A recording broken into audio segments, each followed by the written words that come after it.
The hooded figures moved through the gnarled forest in eerie procession, their makeshift torches guttering, leaving swirling trails of acrid smoke that failed to dispel the oppressive gloom. Beneath his mottled cloak, Tomas shuddered, glancing back at the decadent spires of Virmagat slowly consumed by the murk. No turning back now from this dread pilgrimage. His throat tightened at the chronic ache of Pia's absence, but grief must be transmuted into power if the vanished children of Kayberry ever hoped to return. It had happened 2 nights after the freakish violet comet carved its searing trail across the night sky above Kayberry. Children crying out in the dark, paralyzed parents racing into empty beds, whole generations spirited away by some unknowable force. Then the deafening silence and numbing void left in their wake. No explanations or interventions came from off-world authorities. There was only the inscrutable occult underbelly of Virmagat for the desperate to turn to, with its spine-chilling rumors of otherworldly bargains.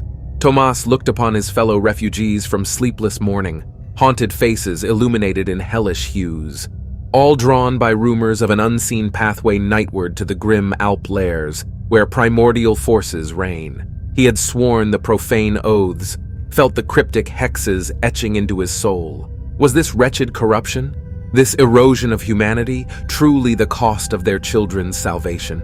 Hands trembling, Tomas touched Thesarixo talisman strung beneath his robes, the clammy figured bone a poor substitute for Pia's warmth. But the twilight pilgrimage did not permit looking back. Payment had only just begun for what may lie ahead. The void called, pregnant with shrieking possibility and yawning madness. The deeper the grim procession delved into the yawning abyssal forest, the more their paltry mortal senses struggled to comprehend the sinuous movements in the shadows, the unearthly cries echoing from impossible depths, the cyclopean architecture of obsidian and bone looming through the gnarled trees.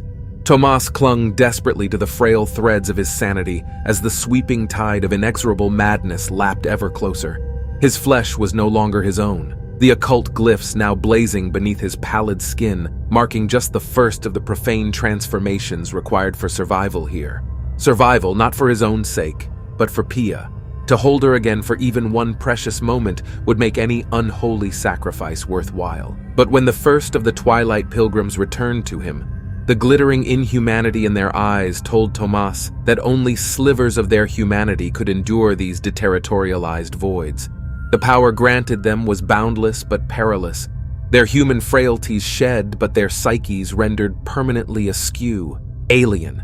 Were these creatures who had ventured so far beyond still the mothers, fathers, siblings he had known?